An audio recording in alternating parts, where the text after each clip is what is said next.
Hey everybody, welcome back to another episode of Developing a Proper Worldview. This is episode number 77.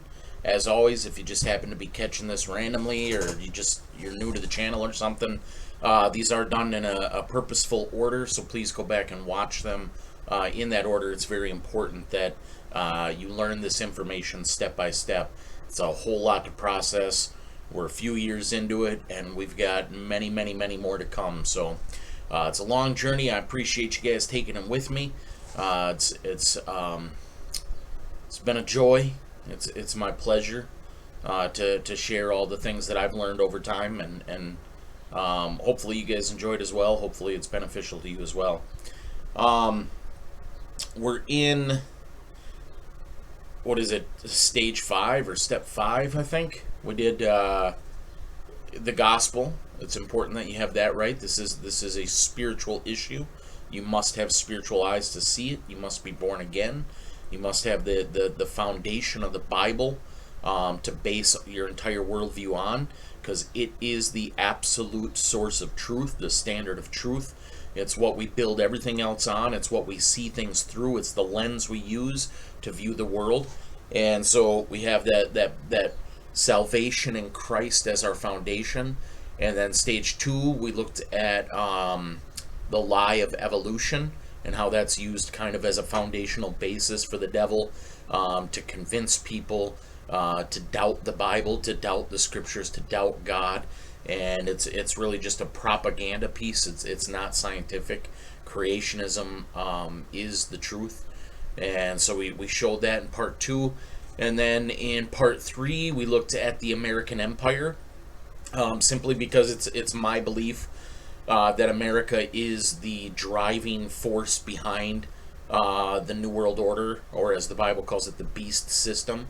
And I believe America is the muscle behind establishing the New World Order, and that's actually what that symbol on the back of your dollar bill represents, that unfinished pyramid with the eye of Lucifer hovering above it. That's and then on the bottom in Latin, Novus Ordo Seclorum, New Order of the Ages, New World Order. America was meant to be the building blocks of that, establishing Lucifer as the ruler over it. But it was left unconnected because the work wasn't done yet when America was formed in 1776. Fast forward to today, and we're on the precipice. It looks like the blueprint is in place. The work is just about complete. Not a date setter, I don't know, but I know the current New World Order plan is 2030. But they're fluid. The New World Order agenda. One thing you can say about them, they're not in any hurry. They believe it's their birthright to rule the world. So it's a lineage thing. It's a family line. It doesn't necessarily have to happen in their timeline, but they believe their families will rule. There's 13 Illuminati families. We'll look into that later as well. But in a slow process, they've been putting together this New World Order, and so the goalpost always moves. You know, they hope to have it done by a certain time. But if it doesn't happen, that's fine with them. They just move the goalpost. Right now, what I'm hearing is their goal is 2030. And we've at least in my lifetime, I mean, and granted I'm young, I don't know what was occurring in previous generations, but it seems like they've sped things up. It seems like we definitely are on the precipice. So we looked at America in part 3. Part 4, we looked at the 9/11 conspiracy. Just because I feel like that was kind of a trigger event to fast forward the New World Order. It was kind of a monumental moment that forced the New World Order agenda into hyperspeed, so to speak. And it kind of was the eye-opening event of my lifetime that caused me to go, whoa, what's going on here? And then we're in part 5. We're looking at martial law, just to see the technological authoritarian police state that is most likely going to be set up, the control that they have, the control grid they have using technology and military might. And so we just finished Police State 4, the Alex Jones documentary, and today we're going to be starting Camp FEMA. It's been several years since I've watched this, but I remember this being a really good documentary. Um, Unfamiliar with who made it. There's two parts. We're gonna watch them both. We're watching Camp FEMA 1 now. I forget what the subtitle is, and then there's it might be American Lockdown, and then part 2, Camp FEMA. I can't remember the name of that one either, but that'll be the next one we watch. And I remember them both being really good, really well done, well produced documentaries, full of great information. And again, it's to give us a warning, to let us know this is where this is leading. This is the kind of persecution we're going to face as Christians, because we know this New World Order system is an anti-Christ, anti-God, anti-scriptures, anti-morality system. It's a satanic do-what-thou-wilt system, and Psalm 2 teaches that they're trying to cast off the reins of God. They're trying to cast off conscience, get rid of their own consciences, so that they can do evil without feeling bad about it. And having a bunch of Bible thumpers in their face saying, God says don't do this and don't do that, that's kind of antithetical to their plan, because we are the light. We shine the light on their sin. We expose their unfruitful works, and they want to be able to do their works in the dark, so they got to get rid of the light. And so by looking into this, we're seeing what we're facing, the kind of technology that will be used to persecute us. And we're seeing the first fruits of it. I mean, I'm looking into a camera right now, recording something that'll be uploaded onto a platform that everybody can watch. But it's kind of foolish to think that as I'm looking into this camera, the ability to reverse that and look at me doesn't exist. I mean, it's wires and code. Of course they can watch us. Our phones, we all know the phones are listening to us. Every time you talk about a certain product, all of a sudden that shows up on your social media feed. That's not coincidental, And I've read things about how it even your camera on your phone will monitor your eye movements, and probably even like pupil dilation to see, when you get excited or when you hesitate when scrolling, to say, oh, there was a brief moment of interest here. Let's target that. So right now they're using it for retail purposes, for marketing purposes, but it obviously, the government will use that for control purposes. And then we're on the precipice of implantable microchips. RFID technology is everywhere. 5G covers the entire nation. Everywhere you go, they can track you. And it's just a matter of time before they require an implantable microchip. So that's what we're looking at with this police state. We're looking at the beast that we're up against. We're looking at the might and the armor of this beast system, so that we can have our hearts prepared, knowing that God is sovereign over it all. He's in control. They can think they're in control, but they're actually just pawns moving according to his plan. That's why it says that, in Psalm 2, that he laughs at them. God laughs at these foolish people's plans. How can you wage war against God?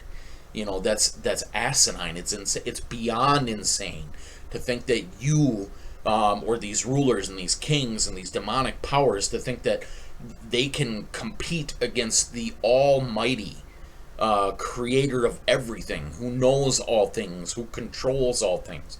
It's insane, but yet that's what they do according to his holy and wise purposes, ultimately to glorify God and bring about the return of Jesus Christ. So we're just kind of, again, preparing our hearts. The Lord told us over and over again to be on guard, to watch, to be alert, not to be scared, not to be frightened, but just to be prepared.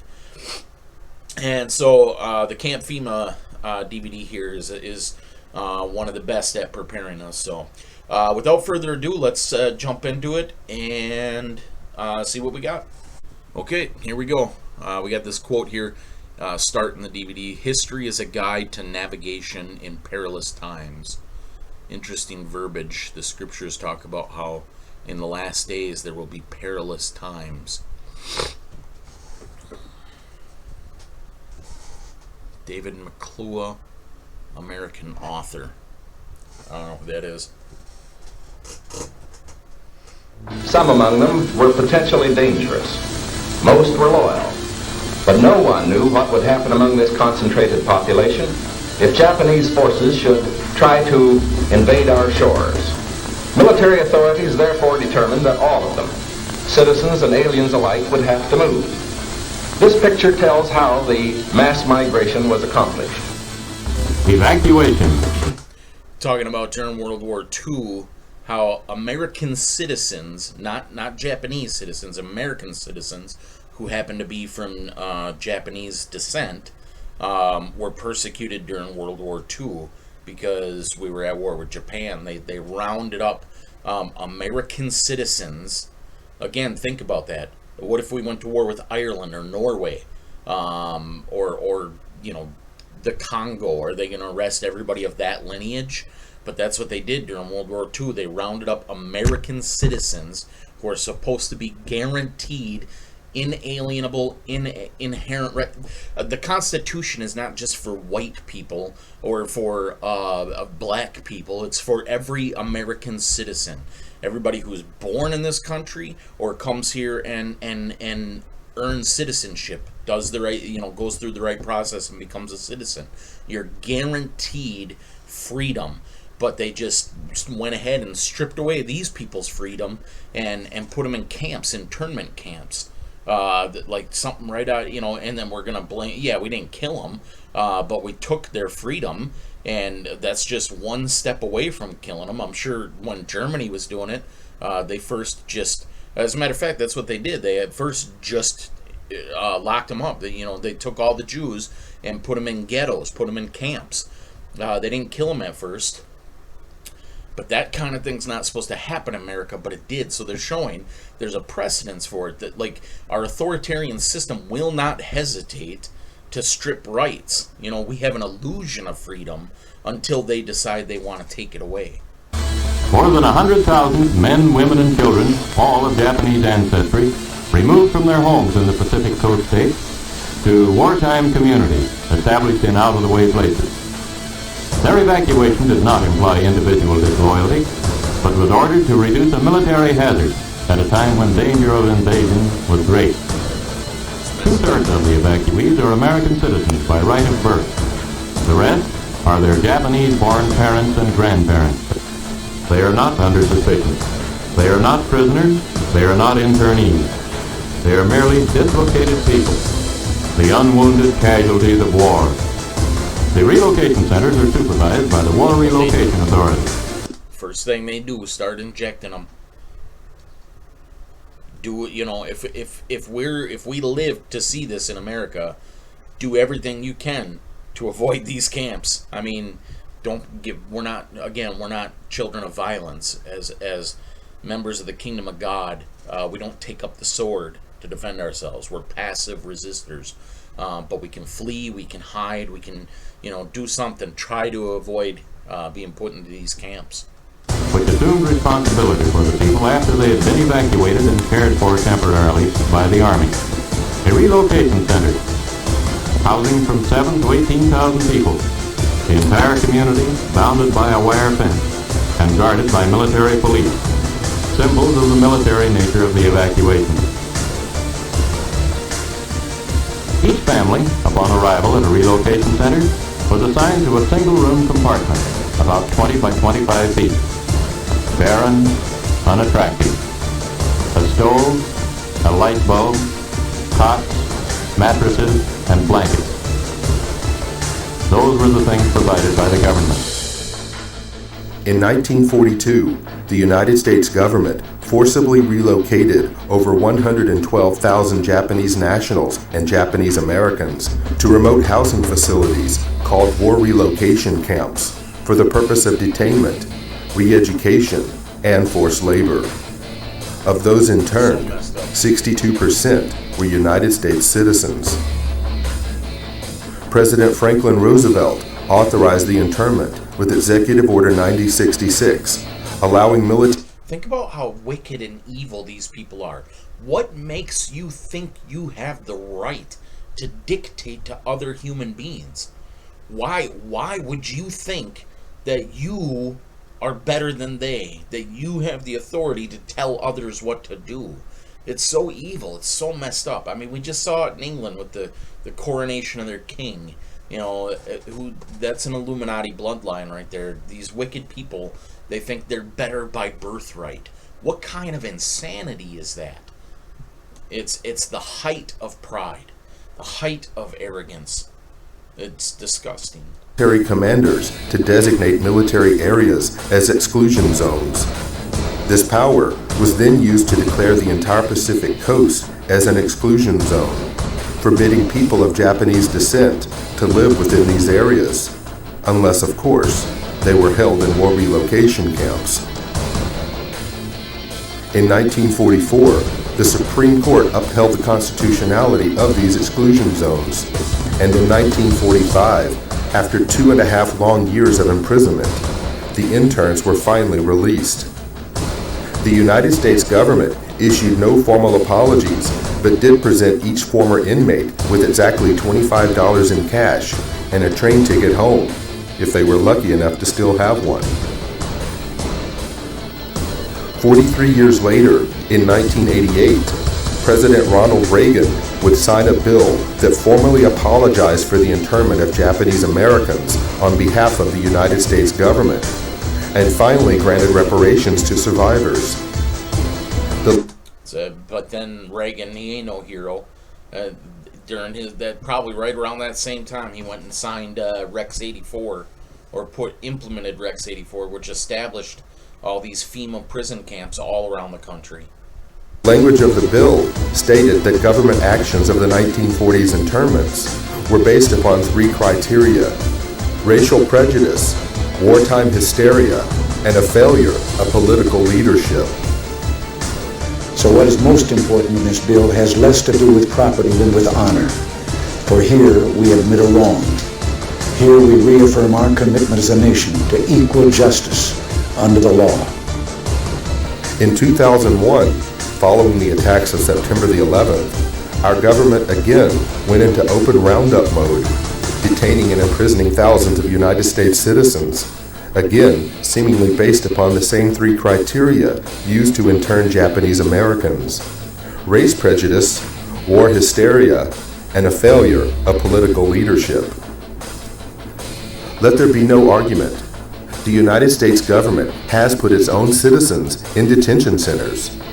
The justifications for doing so range from personal prejudices based upon political and religious grounds to wartime frenzies and fears of future terrorist attacks. In a time of great crisis, the impossible becomes possible. Is it possible that internment camps are being built in the United States today? Is it possible that history will repeat itself?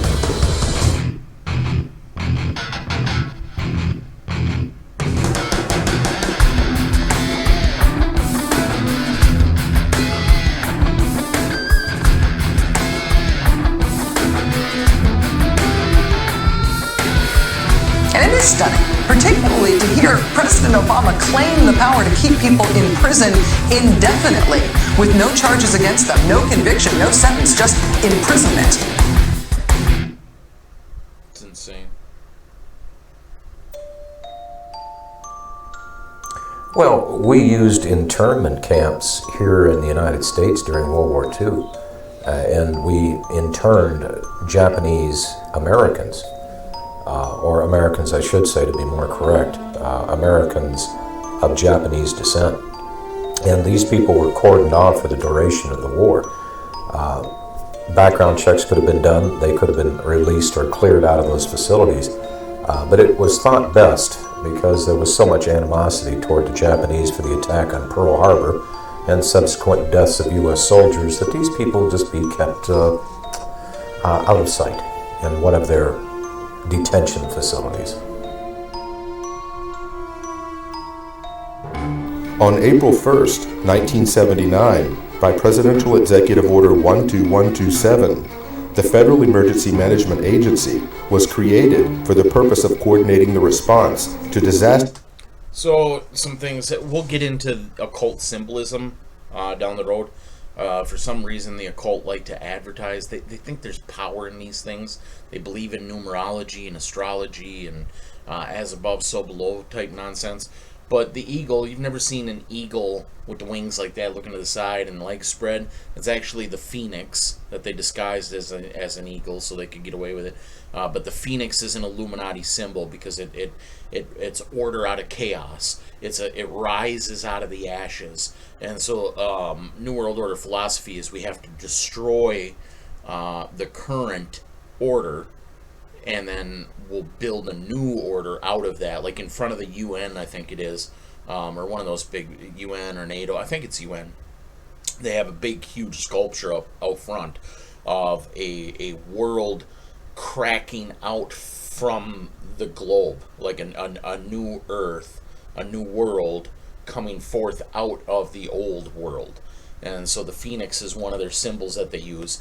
And then you have the pyramid, which is the symbol of Lucifer, on the back of I think it's a mockery of the Trinity with the three lines, and also a mockery that it says in the scriptures that God dwells on a mountain. That's like a man-made version of a mountain. Everything Satan does is a fleshly, earthly replica of the spiritual realities of God. And then, I don't know if the FEMA one does, but the one on the back of the dollar bill holds 13 olive leaves and 13 arrows, the 13 bloodlines of the Illuminati. I think the flag has 13 lines or something like that. But there's always, when you look into the occult, they hide their symbols, which is what occult means. It means hidden, or esoteric. It's hidden. By presenting an exoteric, a revealed. They give you a pretense for it.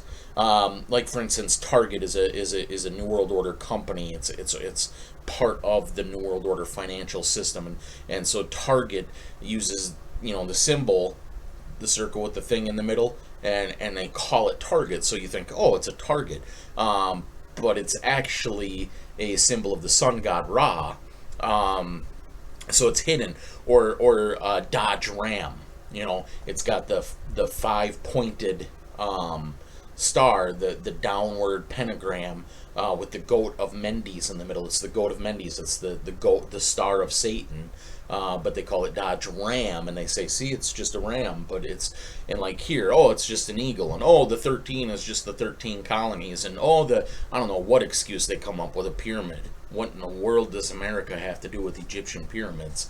But it's they present an exoteric excuse with a hidden esoteric. Only those with knowledge, and you can see that most overtly and obviously in Freemasonry with its levels, with its degrees. You have to earn knowledge. And so entry-level Freemasons are told one thing. Here's what our checkered floor means. Here's what the altar means. Here's why the Bible's on it, or the Quran in some places, or whatever. Here's why it's built towards the east. And here's what the pillars mean. And they're given exoteric meanings, but they're told that they're supposed to search for the light, search for hidden truth. There's hidden meanings behind things. And so as they advance up in the degrees, they learn more and more the secrets. It's that Francis Scott Bacon thing, knowledge is power. If we present to you this idea that we have hidden knowledge that is enlightening and empowering, it makes you subservient to us. You must do what we say in order to earn this knowledge. And so as they work up the degrees, they're given more and more of this information. Until, as Morals and Dogma, Albert Pike's book on Freemasonry says that once they reach the 32nd or 33rd degree, I forget which, it's finally revealed to them that Lucifer is their god, that he's the light bearer, but they're conditioned all the way up so that when that knowledge is dropped on them, it's not shocking and offensive. it makes sense to everything else they've been taught. I heard it simply explained like in the Egyptian mystery religions, the lay people were told that the sun in the sky, the sun was God. And so they worshiped the sun, the sun god Ra. But the priesthood, they had secret knowledge that said, no, it's not the sun. It's the energies of the sun. It's the energy that comes from the sun. And then there was a high priesthood that was even taught like further knowledge. I don't exactly understand how, but somehow the dog star Sirius played into it. We'll get into all that with occultism, but I just wanted to point out, what in the world does FEMA have to do with the Egyptian pyramid? Why is that on there?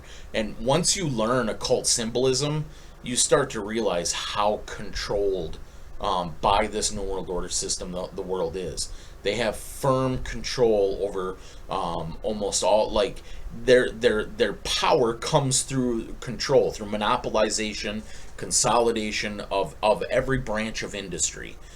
So at the top of most industries is an Illuminati family. They own it all. They own like the oil, the steel, all the resources, all the food, all the everything that you can think of. Pretty much the music industry, Hollywood. It's at the top. It's and it's hard to find that out because they have umbrella corporations. Like if you try to look into, like, you turn on your TV, you got 500 channels, but there's really only 6 corporations that own those channels. MTV, NBC, whatever. They're all owned by GE or whatever corporation it is over it. And then that is a subsidiary of some other corporation and some other corporation. And when you get to the top, you find out, oh, it's the Rockefellers that own it, or it's the Rothschilds. If you can ever get that, it's hard. Like if you try to find out who the Class A stockholders of the Federal Reserve System are, it's hidden knowledge they don't reveal. But that's branched out and divided under these umbrella corporations as well. Oh, it's Chase Manhattan and it's Wells Fargo. But they're subsidiaries of something else. So, but ultimately, it's all owned and controlled by the Illuminati. And once you learn the symbolism, you start to see it everywhere. Marlboro cigarettes with the all-seeing eye, AOL with the all-seeing eye, GMC, like I said, Dodge trucks with their Star of Baphomet, Target, Starbucks. Just on and on and on, and we'll get into some of that as well. But once you're aware of it, you start to see, man, they really do. The devil said to Jesus, all the kingdoms of the world belong to me, and I give them to whomever I will. And it's very obvious that the kingdoms of the world do belong to him, and he gives them to those that serve him. All these companies are owned. Apple, it's the forbidden fruit with the bite. Byte is a bit of technology. We talk about technology in terms of bits, bytes. It's a bite out of the apple, so on and so forth. I just went off on a tangent there. I'm sorry about that, but we'll get into all that later. That have occurred in the United States and that overwhelm the resources of local and state authorities. Upon its creation, FEMA absorbed the Federal Insurance Administration, the National Fire Prevention and Control Administration, the National Weather Service Community Preparedness Program, as well as several other federal-level preparedness programs. FEMA was also given the responsibility for overseeing the United States Civil Defense, a function which had previously been performed by the DoD's Defense Civil Preparedness Agency. In 2003, FEMA became part of the Department of Homeland Security's Emergency Preparedness and Response Directorate. FEMA follows 3 simple directives. 1. National emergency recovery. 2. Continuity of government. And 3. Combating perceived threats to the existing social and political order.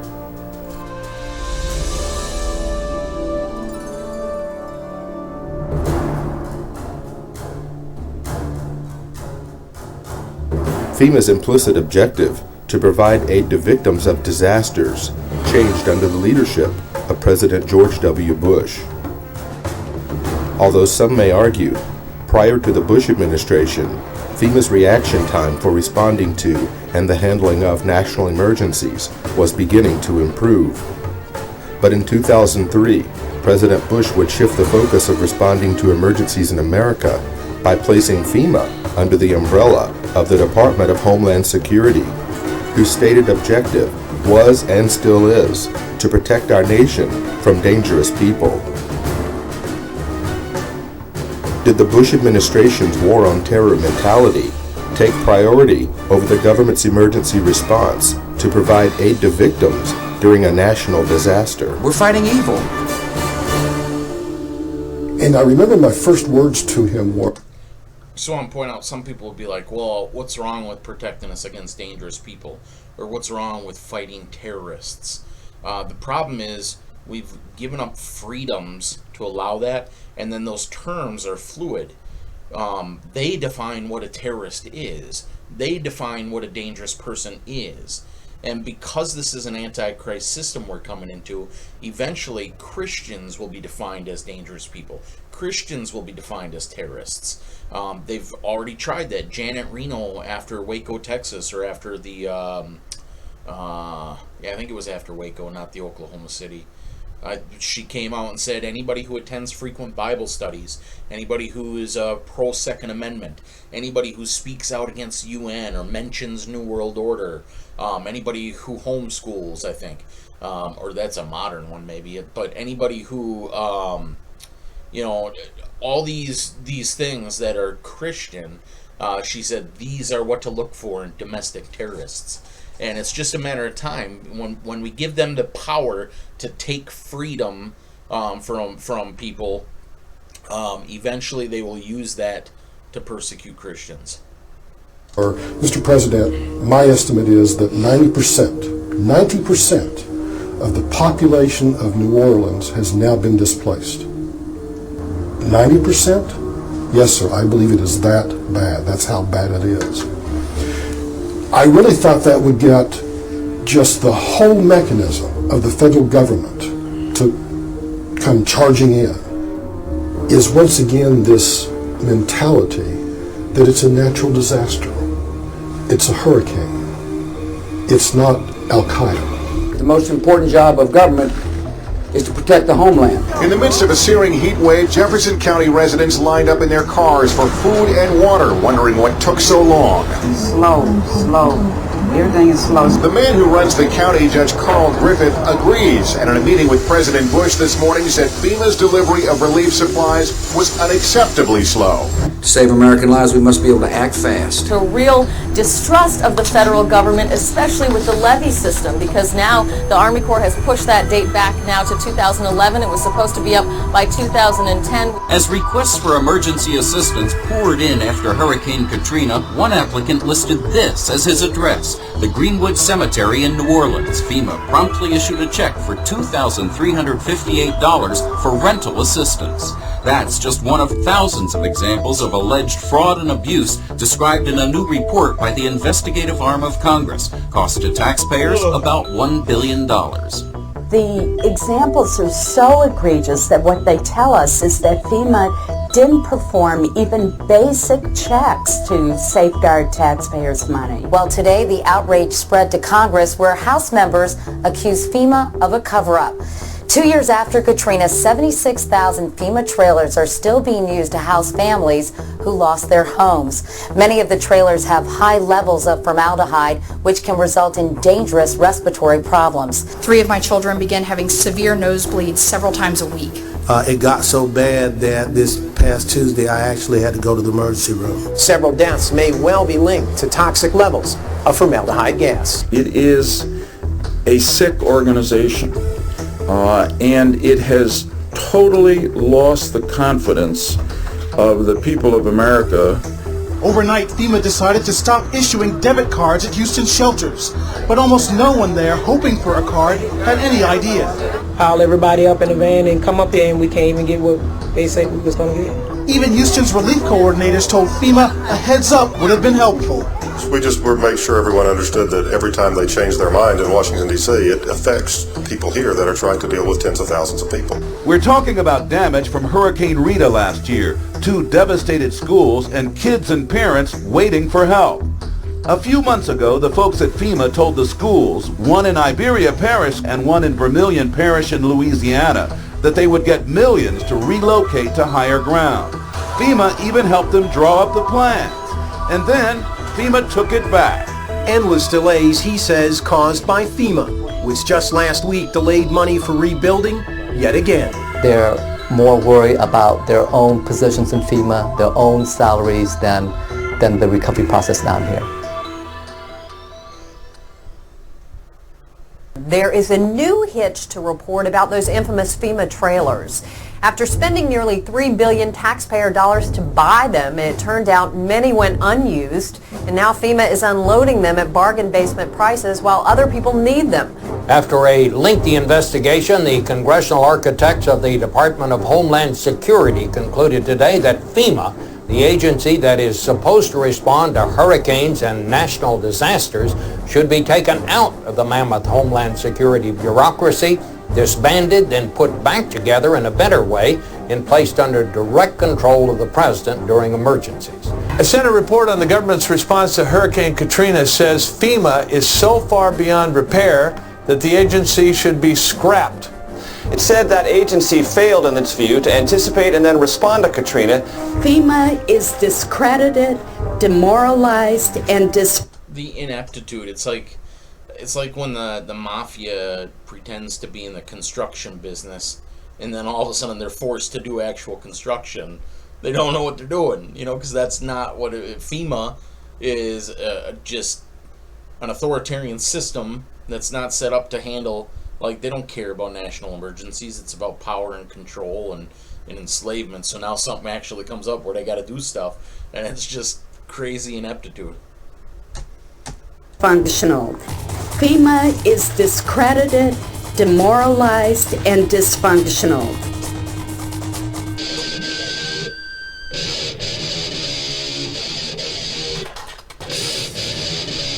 In the mid-1970s, the discredited federal government was more scared of the public than ever, coming off the years of Richard Nixon. And so 2 Cold Warriors inside the White House of Gerald Ford began to bring back some of the Cold War ideas of an executive takeover of the United States through a emergency federal agency.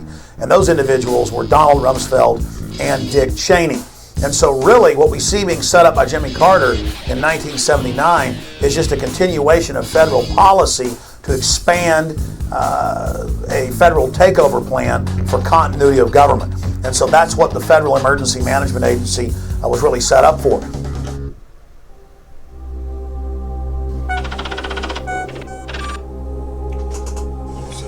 Readiness Exercise 1984 was an armed forces exercise conducted on behalf of the United States federal government to test our military's ability to detain large numbers of American citizens in case of civil unrest or national emergency.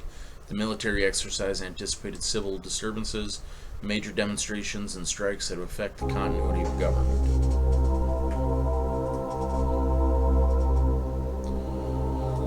Oh, that's Rex 84. I think, right?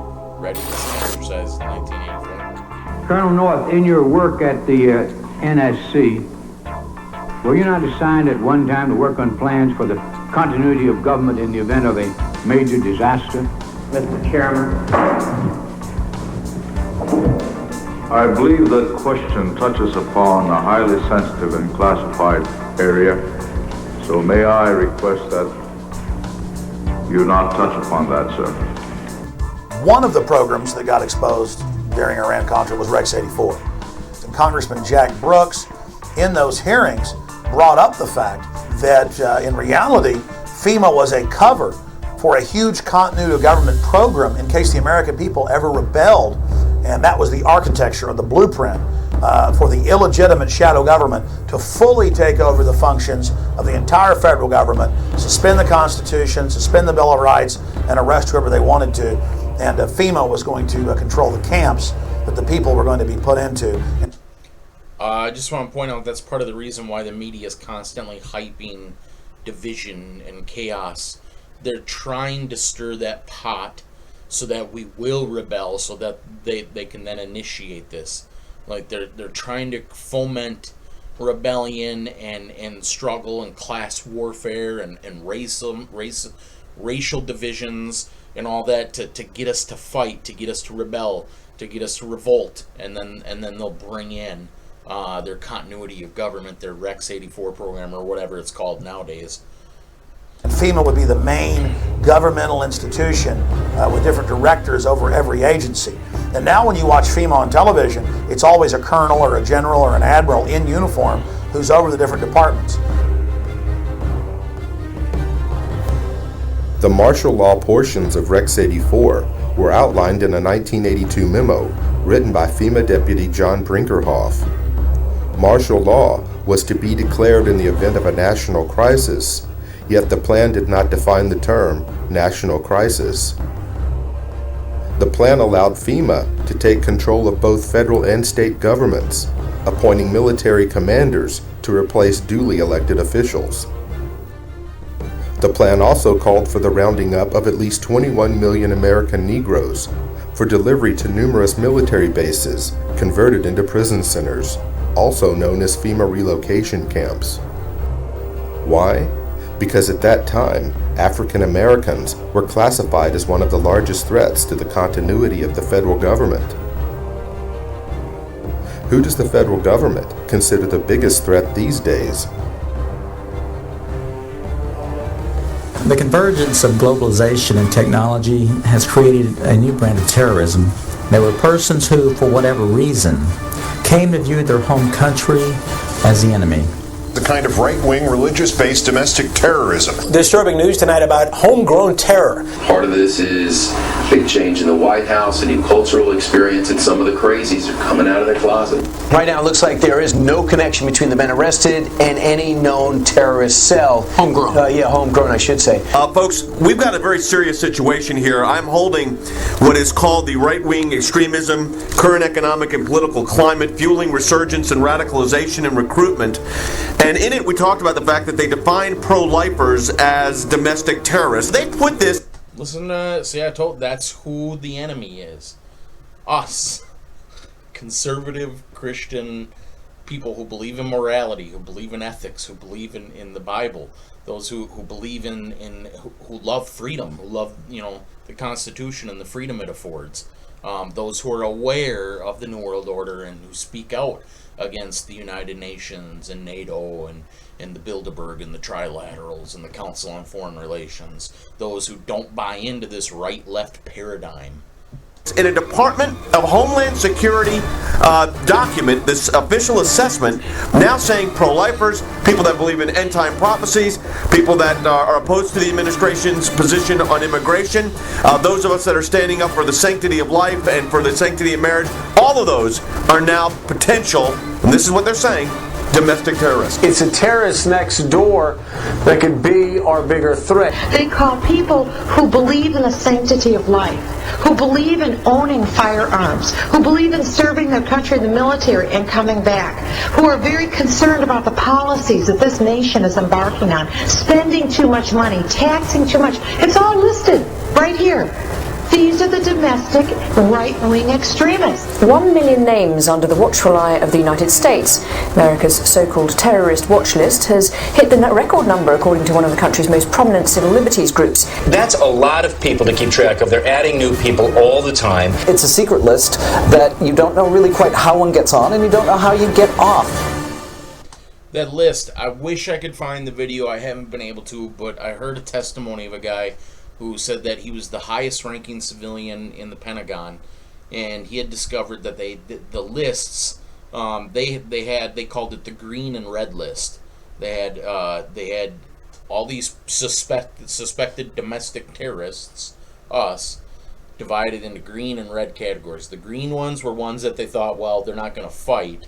They're not physical threats, so we'll just round them up and put them in the camps. The red ones are the hardcore patriots that are armed to the teeth. These are the Second Amendment guys. We just need to go and kill them. I wish I could find that video because it was pretty crazy to hear. They're coming out and profiling huge groups of people. You know, if you voted for a certain political candidate, you should be considered a potential threat. And you couple that with things like the Patriot Act, where if you are a threat in their eyes, you can be held without access to judge, jury, and without access to a lawyer or even to your family. That's very concerning because we've watched our country go through and do this to brown people, you know, overseas. They're rounding up. Man, I hate to keep pausing, but I'm sorry. It just keeps the Terrorist Act and the Patriot Act allowed them to detain, and people turn a blind eye to it because they were going after Muslims. But you had things like Guantanamo Bay where they're torturing people, disappearing people. You just pulled right off the street, no trial, no jury, nothing. All rights gone. You're just suspected of being a terrorist, and so all your rights are gone. You're thrown in a prison. You're tortured.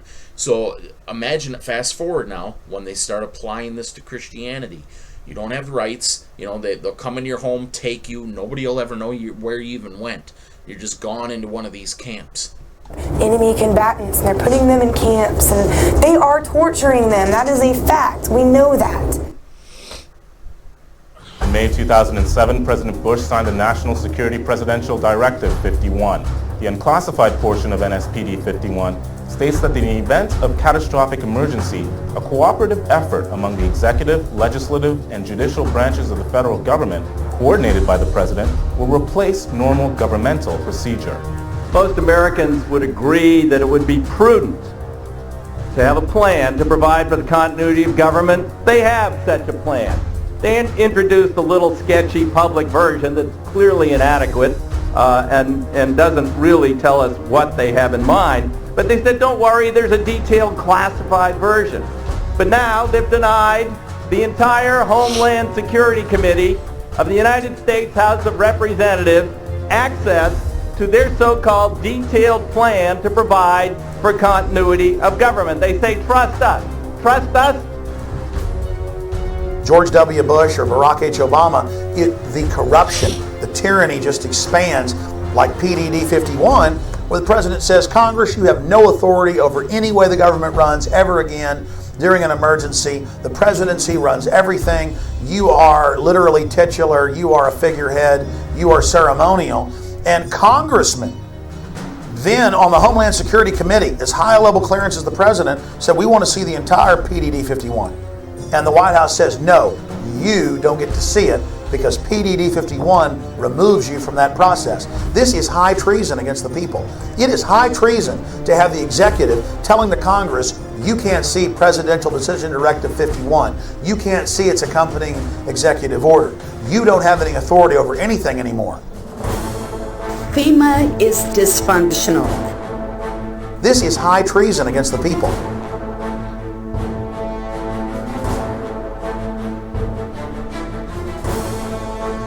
The FBI's counterintelligence program was a series of covert and often illegal programs conducted by the United States government and aimed squarely at investigating and disrupting dissident political organizations within the United States. According to a Senate Select Committee study chaired by Senator Frank Church, and including such members as Phil Hart, Walter Mondale, and Barry Goldwater, the FBI's motivation for conducting these programs was protecting national security, preventing violence, and maintaining the existing social and political order.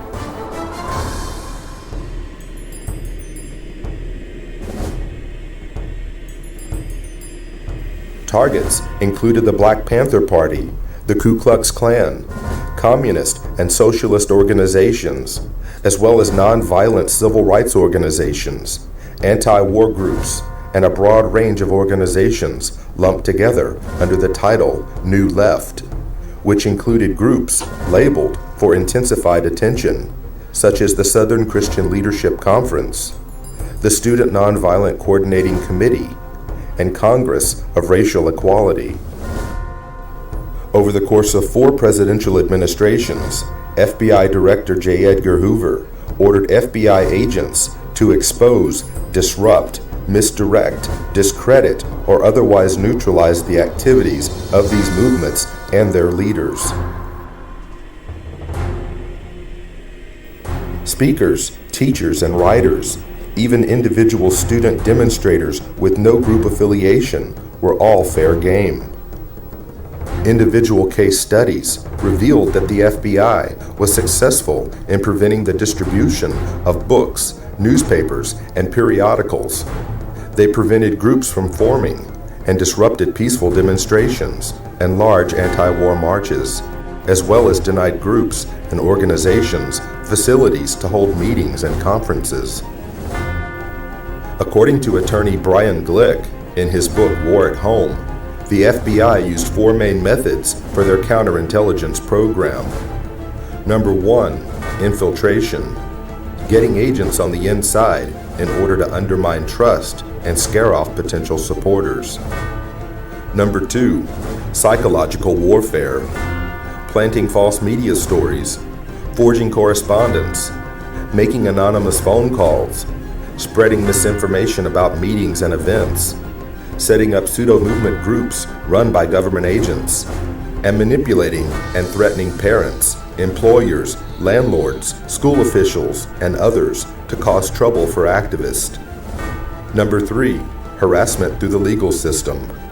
The FBI and police abused the legal system to harass dissidents and make them appear to be criminals.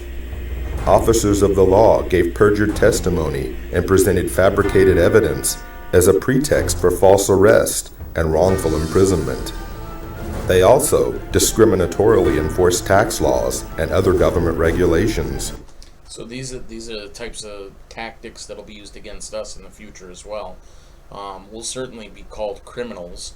I think scriptures even talk about in Revelation how when they persecute us, people who kill us will think they're doing a good thing, and so who knows what they'll call us. We'll already, if you hold to conservative views, you're called a bigot and a racist and a homophobe and all sorts of stuff. So eventually it'll just be he's a terrorist, he's a child molester or a rapist, and they'll heap all sorts of accusations against us. Number four, extralegal force and violence. The FBI and police threatened, instigated, and themselves conducted break-ins, vandalism, assaults, and beatings, all in the name of maintaining the That's the other thing. They'll do acts of terror and then blame us. Social and political order.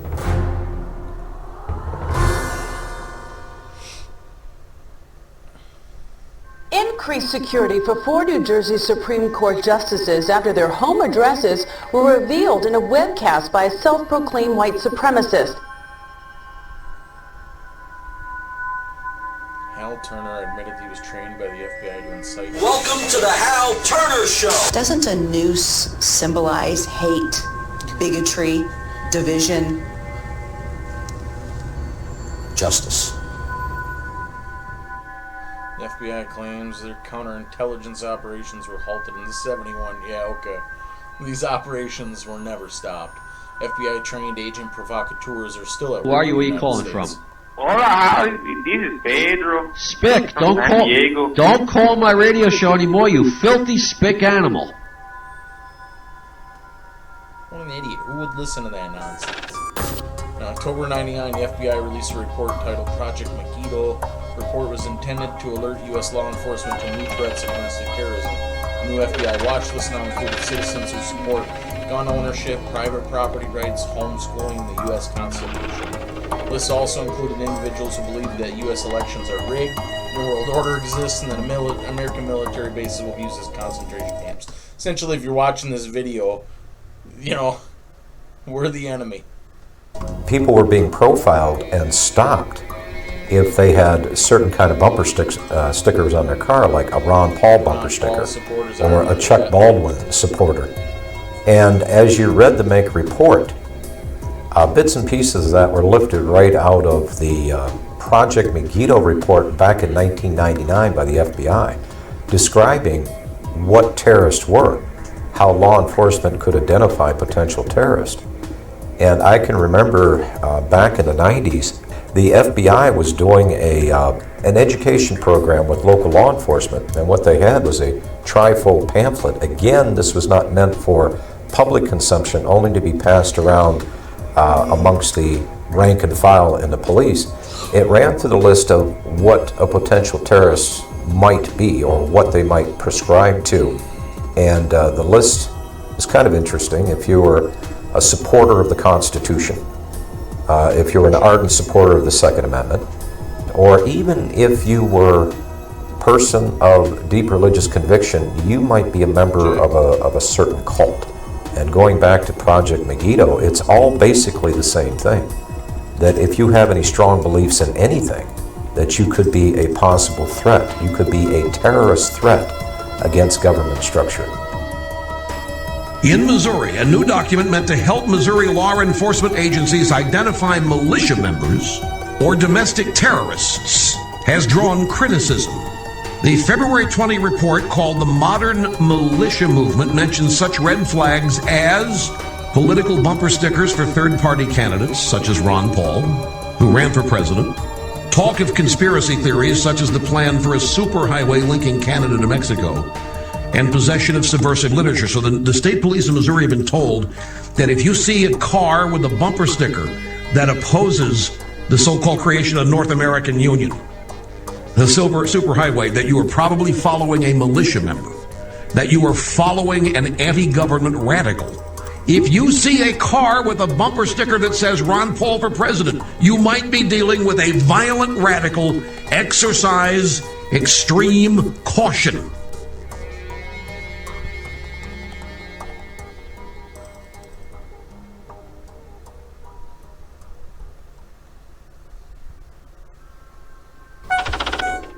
According to the MIAC report, potential terrorists now include opponents of gun control, Federal Reserve, the United Nations, North American Union, New World Order, income tax, RFID, abortion, illegal immigration. Yeah, it's all of us. We do know that 28% of their funding comes from the Department of Homeland Security. This is not the first time that a report has been issued to Missouri law enforcement and surrounding fusion centers in other states by the MIAC Center. This right here is a stack of every single one of the MIAC reports that has been drafted. MIAC Alert, Constitution Rangers, June 7th, 2007. You've got the Black Separatism Bulletin, November 4th, 2008, American Radical Islam Converts. Here's the MIAC Strategic Report dated 11/28/2008 on the anarchist movements. You've got it on the Modern Committees of Safety, Voice of the People, or Militias in Disguise. That's January 9, 2009, which came out right before the infamous MIAC Strategic Report on the Modern Militia Movement. So they've been producing these documents for quite some time. If the people profiled in this document could be considered a potential threat to law enforcement, that means they could be considered a potential domestic terrorist. And if you have the word terrorist attached to your name, whether it is domestic or foreign, the Patriot Act still applies to you, whether you're an American citizen or not. I remind you that before the Nazis began to persecute and incarcerate and kill and so forth the Jewish people in Germany, the first thing they did was label them as extremists and fanatics and all these kind of things and get the people conditioned against them. And then with the approbation of the general populace, they were able to unleash the fury of the state against them, and we all of course know what happened as a result of that.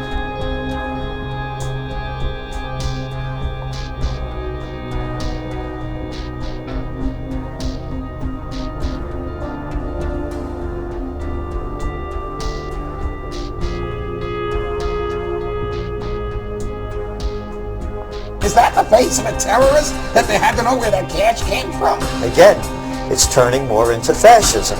It's one thing for them to make sure you don't have a gun or a bomb in your pocket. It's another thing for them to not like a book. This shows you the danger of profiling. Maybe he was profiled because he had a Ron Paul bumper sticker. An anti-tax demonstration is scheduled for downtown's Keener Plaza April 15th, but charges are flying that one of the organizing groups is an extremist anti-government group. The Southern Poverty Law Center and the Anti-Defamation League have their own opinions about the Constitution Party. I think we'd consider it a fringe right-wing political party that we consider to have extremist roots. When we talk about the New World Order, it is mimicking, if not duplicating, language that comes out of organized white supremacy. The elites have said that they want to have a final revolution, that they know the public's going to revolt against them, so that's why they've scientifically set up the surveillance grid, the cashless society. This whole continuity of government system is designed to suppress and control the people of America. Northcom, the Pentagon, the military are all announcing their number one job now is fighting the American people. They're saying the number one terror threat is veterans and gun owners and conservatives and libertarians and Ron Paul supporters. And I've been sent secret Army documents, we call the phone numbers and they're accurate and real, where I'm being watched at In the Fed protest, where we peacefully go out and demonstrate. And now even the ACLU has written letters saying, why is the Pentagon watching U.S. citizens? Why are you listing any protest as an act of terrorism? The real terrorists are the people that have hijacked our nation that would dare say the First Amendment is terrorism. Yeah. Department of Homeland Security report released date April 7, 2009, entitled Right-Wing Extremism, Current Economic and Political Climate, Refueling Resurgence. Two new reports out document an alarming rise in the number of hate groups in the United States. The Southern Poverty Law Center's intelligence report. The Southern Poverty Law Center is evil. They are a hate group. So, and same with the Anti-Defamation League. Report found 926 active hate groups in the country. That's up more than 50% from just 2000. Morris Dees is the founder of the Southern Poverty Law Center. He joins us from Montgomery, Alabama. Good morning, sir. Your report dovetails with a brand new report from the Department of Homeland Security claiming basically the same thing. And they say part of it is because of the election of President Obama. Other part of the responsibility goes to the deteriorating economy. Political climate, the election of Obama, the immigration issues that have faced the United States over the last 5 to 10 years, and now especially the economy is almost causing a resurgence of what we saw in the days of Timothy McVeigh. Almost a militia movement that's being reborn in the United States. Homeland Security says people who oppose abortion or worry about the threat of illegal aliens could pose a radical threat to America. It warns about groups and individuals dedicated to single issues like abortion, immigration, and gun rights, and even raises a red flag about veterans returning home from the wars in Iraq and Afghanistan. Does this report seem to lump in ordinary Americans who have real concerns about stuff with nutjob racists and anti-Semites? There's one thing that's glaringly missing here. No discussion about the real terrorists, the Al-Qaeda cell groups and others that are located inside the United States. It's all about domestic. It's not overseas. It literally changes the entire focus for the Department of Homeland Security has been doing. I was passed by an Oklahoma City police officer vehicle. They slowed down, got in behind me, followed me for about 3 miles, and then pulled me over. When the officers approached my vehicle, they asked me if I knew why I was being pulled over, and I said no, I had no idea. And they said it's because of the sign in the back of your truck. And I said, my sign that says aboard Obama, not the unborn. And the officers said yes, that's why. Later that afternoon, I got a... How you gonna pull somebody over for their free speech? What kind of authoritarian nonsense is that? Who does that cop think he is? That, oh, I'm wearing a badge, so you don't have any rights. I don't like what you're doing, so I'm going to pretend like you're violating the law. It's so wicked. Call from the Secret Service. They wanted to do a quick walkthrough of my house to make sure I wasn't some kind of radical racist. why would Americans, under the guise and the threat of worldwide terrorism, why would they willingly give up or relinquish their rights to government when our rights did not come from government in the first place? Our rights merely came from God. They were enumerated by the government, put in the Bill of Rights as a reminder not to us, but those in power as to not violate them. And I know the history of government, not just American government, but the history of government well enough to know that most governments acquire power and they do not like dissent. We are losing our freedoms in the United States. Most Americans do not realize that we have free speech zones in the United States. I mean, talk about an oxymoron. You know, all of the 50 states are a free speech zone. You're an American. That by definition creates a free speech zone. We have freedom of speech because we stand up and say what we think, not because the Founding Fathers ratified the First Amendment in 1791. So if we're losing the free speech zones, the governments in general throughout history have tried to quell dissent by controlling the media, which we already have in this country, and by generating fear of confrontation. After Seattle, the feds said we can't allow protests anymore in America. It's too dangerous. That's why we're going to have free speech zones miles away from where the events are, in baseball fields, in church parking lots, where nobody can see you or hear you. You've got your First Amendment, but you've got it way over here miles away. That all started as a beta test in Seattle in '99 with the police, after they'd staged the riots, with hired anarchists, coming up to people saying nowhere in the city could they even wear a pin saying no WTO. And the police say, hey, First Amendment is suspended in Seattle, and the news pushed it like it was a good idea and the right thing to do. What a joke. You know, police officers and those who enforce that kind of thing ought to be ashamed. They swear an oath to defend the Constitution. We're going to stop there. Yeah, we'll stop there. We should be able to finish the rest of this next time. All right, so I don't have much of an outro here. I stopped that quite a bit and spoke into a lot of what was being said there. But, you know, as Christians, we're facing a daunting task, perilous times, as the scriptures say. A beast system that is all-encompassing and all-seeing, so to speak. You know, with the technology and the surveillance, and it's all pervasive everywhere. You know, and this was, I don't know when this documentary was, 2010 maybe, I don't know, it's probably a decade ago. Things are much worse now. You know, look at the censorship we have going on. It's insane.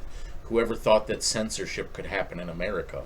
But it is, and we have a media that doesn't even pretend to be fair and balanced anymore, or whatever. It's just blatant propaganda.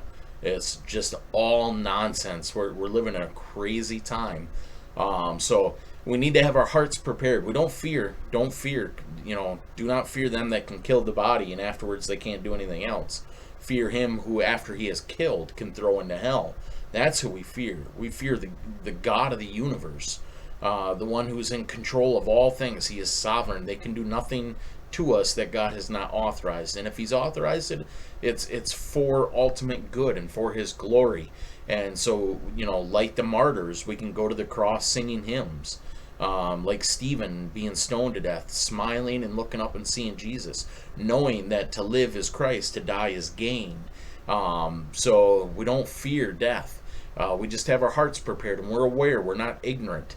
We're awake. We see what's going on. We see the times that we're living in. We see how urgent things are. We see how desperately we need to try to wake up our families, but knowing that it's only God that can wake up a soul, but he uses the preaching of the gospel. And so we need to preach the gospel to every creature, everybody you love, everybody around you. Let them know. Proclaim the gospel. You know, time is short. Even if the Lord does delay things and we don't see this New World Order system in our lifetime, everybody you know is going to breathe their last breath at some point in time. And we don't know when that is. It comes suddenly and unexpectedly for most. So we need to we need to be vigilant And I'm speaking to myself as well. I don't do enough. None of us does. We waste our time on frivolous things, but we need to be on guard, and we need to be motivated to get out and preach the gospel by whatever means you can. Use social media, use YouTube, use Facebook, use Twitter, use TikTok. Get out with gospel signs. Stand on a street corner with a sign. People think, oh, everybody that drives by just thinks they're foolish and insane. Yeah, but the Spirit can move upon a heart, even if it's just one. Somebody driving by, and the Spirit just pricks their heart and goes, yeah, what are you going to do when you die? Hand out gospel tracts. Get good gospel tracts. Make sure you read them and that they're theologically sound. There's probably a lot of nonsensical tracts out there, but get good ones and hand them out to people. Leave them places if you're afraid to hand them out to people. Leave them on park benches. Leave them in bus stations. Leave them in bathroom stalls. Leave them on restaurant tables. Leave them with the tip for your barber or your waiter or whatever. And then, or preach. If you're called to preach, if you feel a stirring and God gives you boldness, get under a learning tree, though, of good theologically sound men that can temper your zeal with knowledge, that can make sure you're preaching a good and accurate Bible. Humble yourself, be teachable, go to the scriptures alone as your authority. Don't just trust a man standing in a pulpit or a person on the camera. Go to the scriptures yourself. Study the scriptures diligently. Word by word. Look up. Get yourself a Strong's Concordance. When you find a word like redemption, grab the Strong's Concordance and find out everywhere else that the scriptures use that word, and look at everywhere it's used, and get a feel for how God uses that word. Get it, study it out line upon line, jot by jot, tittle by tittle. Do diligent studies, and just have your heart prepared, and try to be. We're in this world. Try to be as separate from the materialistic as possible. Hold loosely to the things of this world, understanding that this is the devil's kingdom. We're stuck in it, and we got to play by its rules, so to speak. We got to pay bills, and we got to work and things like that. But just try to be. And again, I'm speaking to myself here too. I'm preaching to the choir. I am a stubborn. My sin is comfort. I want to be comfortable. I like being comfortable. And so I take my leisure far too often. Turn the TV on and just veg out. And just waste it. We're wasting time, man. And someday we're going to have to give an account of that. Time is the most valuable thing we have. We need to labor for the kingdom. We put in our 8 hours a day at work, doing secular work. Afterwards, let's put in 8 hours of labor. Labor hard for the kingdom, 6 days a week. We get that 1 day of rest. That's. I'm not being legalistic in that. I'm saying we ought to labor hard is the point of that. Whatever that means for you, just labor hard for the kingdom. Do work for the kingdom. Yeah. All right, that's what I got for you guys tonight. As always, I truly appreciate you watching. I love you, and Lord willing, we'll talk to you next time.